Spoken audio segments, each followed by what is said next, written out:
Awesome.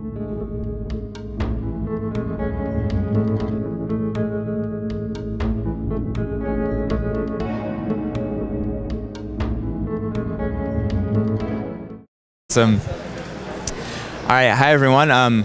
We're here with Colby from Plat Hat Games, and we're here to talk about Mice and Mystics. Yeah, if you just want to give us a quick overview of the game, we're really excited to hear about it.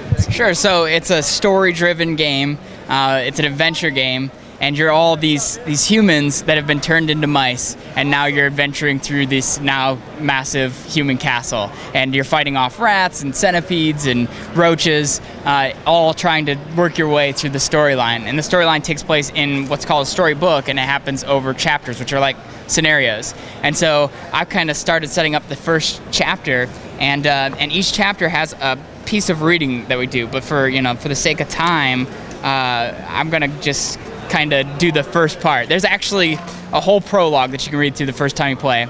I'm going to read just so you get a sense of like the storytelling element. Prince Colin and his companions marveled at their new diminutive bodies and at the once familiar castle that now loomed over them like a home of a giant. Meganos snapped them from their reverie. "We must move at once," he hissed. The party quickly scurried through the bars of the cell, their delicately padded feet making nary a noise. They passed under the chair of a sleeping guard and made for the large bag that rested against a nearby wall.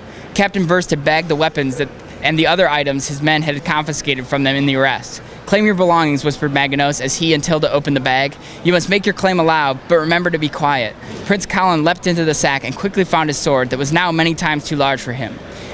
"This is mine," he whispered, and instantly the sword shrunk to fit his minuscule hands. Soon Colin, Tilda, Nez, and Maganos had all rearmed and re-equipped. When they climbed out of the bag, they found Filch, grinning and holding a newly acquired dagger in his tail. "Now where did you get that, you little sneak?" Nez demanded. Filch jerked a thumb back at the sleeping guard. "He won't miss it," said Filch. "Or do you want me to climb up there and give it back?" "You cannot," said Maganos. "The enchantment has ended, and now our possessions are as permanently changed as we are." Suddenly a shout of alarm arose from the cell they had just escaped from, and the sleeping guard awoke with a jolt. "Quickly, to the sewers," shouted Meganos.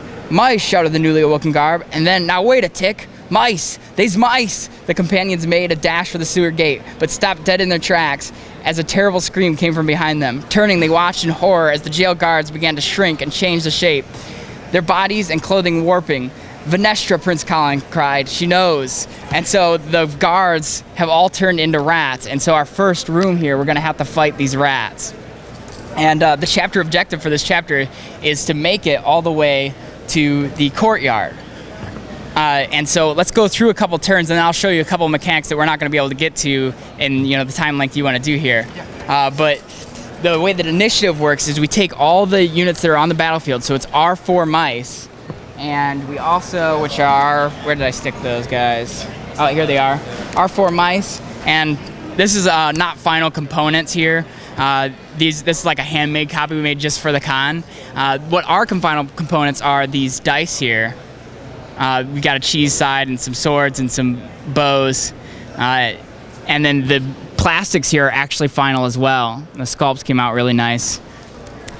So what we're going to do for initiatives, we're going to take these cards and throw in the Rat Warrior cards, and we're going to shuffle them up. And then we take them and put them along the initiative track here.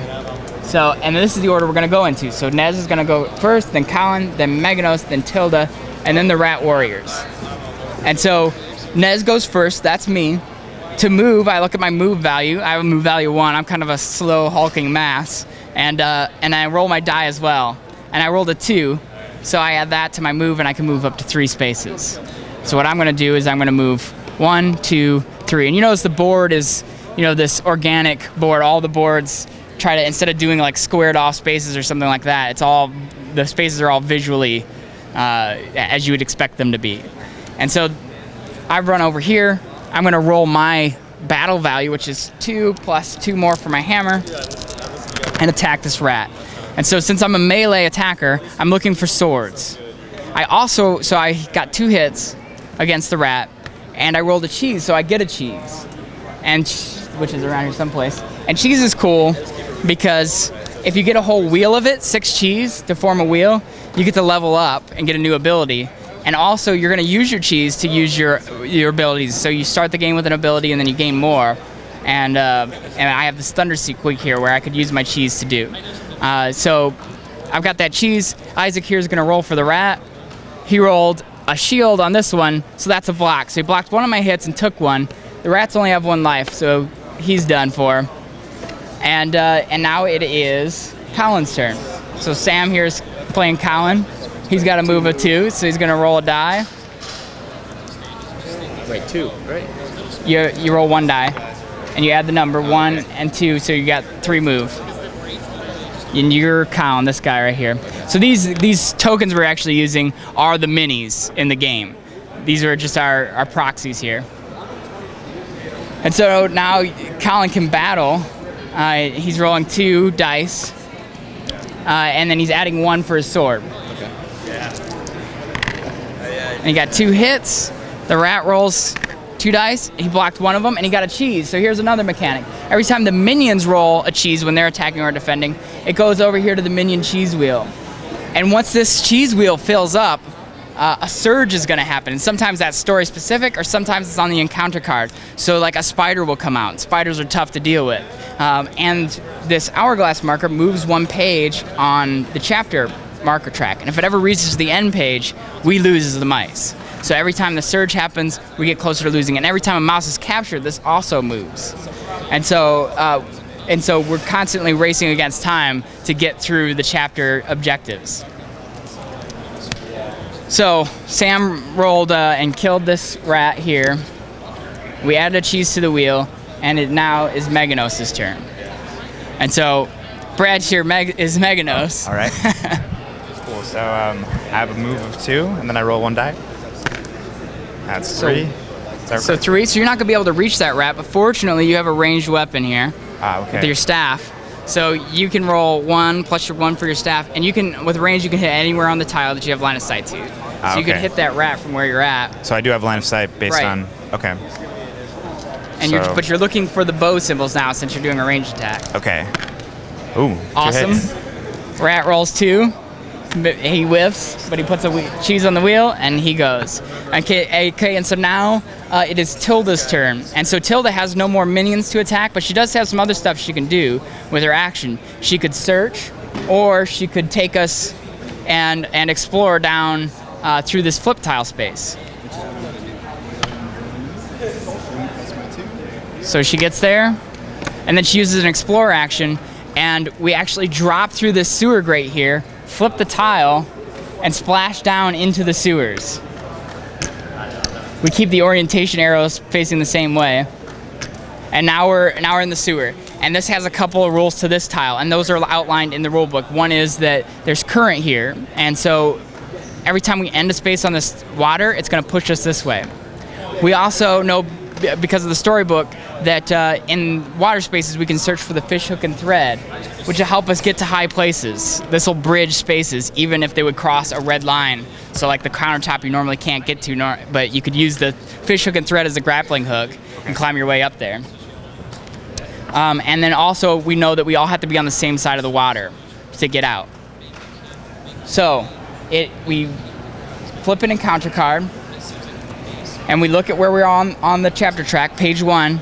So that gets us 3 rats. So we are fighting rats again. And we shuffle up these again and redetermine initiative order. So how are we doing on time here? Yeah, we're fine, yeah. Okay, and then we pull them back out.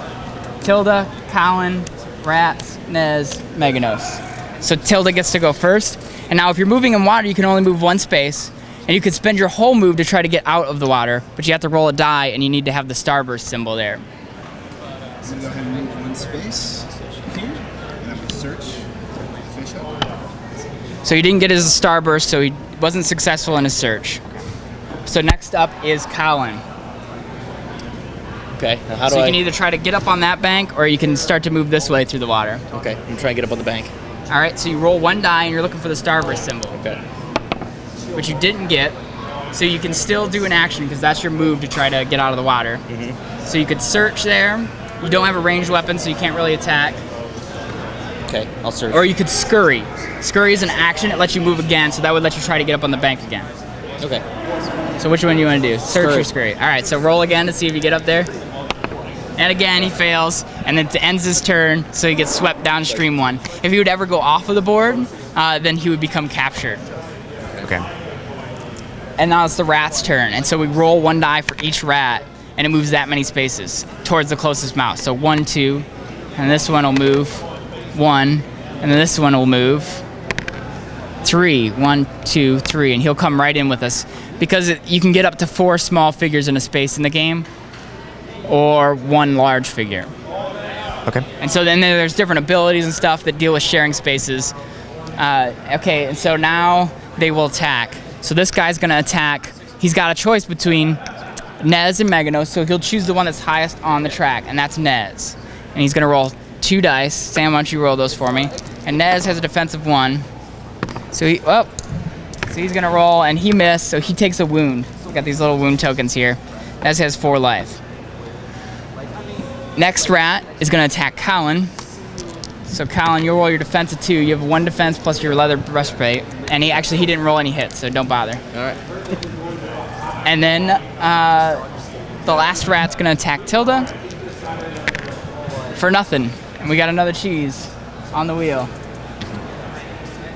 So we're headed towards the surge here. Tilda.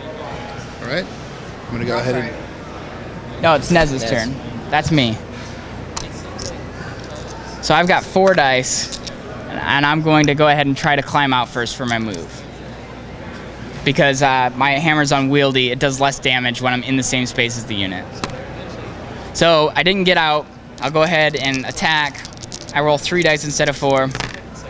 Got 2 hits. Somebody want to roll 2 defense for the rat there. And he managed to block one of them, but he only has 1 life, so he goes. And then I get swept downstream. So it's the end of my turn. And Meganos' turn. All right. So I guess I'll try to get out. And So you didn't get out, so you All right. can now you could search or you could scurry and try to move again. all right, I'll search. So I roll and looking for Yep, you're looking starburst. for the starburst. All right. And you got it. And since we're in the water and the storybook has a special search for this tile, we know that we go ahead and get the fish hook and thread. It's got a little card that goes with it and this marker. At any time on a mouse's turn, this is a party item, so we can all make use of it. At any time on our turn, you can place it on the board. And like I said, it links its 2 spaces, so you can potentially like move from there to there as 1 move. Oh, great. Awesome. And so, I mean, those are the basic mechanics. But then the mechanics will change from place to place. Like, we might go up into the kitchens later, where Ms. Maggie, the cook, is going to be swatting us with her broom and potentially knocking us down while we're trying to get her attention and let her know that we're on her side. And we're doing that by fighting off the roaches that are harassing her. And then there's roaches up here eating a cheese wheel that's basically counting down and going to the wheel until the cat shows up and starts attacking everything in the space. And then later in a chapter, the mice find themselves gambling against the rats in disguise and all kinds of things like that, where it's little mini games inside of the game. And the real goal is to tell a thematic adventure, both through the story text and through the emergent storytelling that happens as you actually play your way through the different rooms. Great. So obviously this is still in development, not completely published yet. Do you know, is there a timeline on when we may see it? We expect to see it around August or September, probably September for full retail stores. We'll probably start shipping out to pre-orders on August. You can go to plathatgames.com to pre-order. Cool. Well, thank you very much. It looks really great, and we'll look forward to seeing the completed version. Thanks, Brad. No problem. Thank you.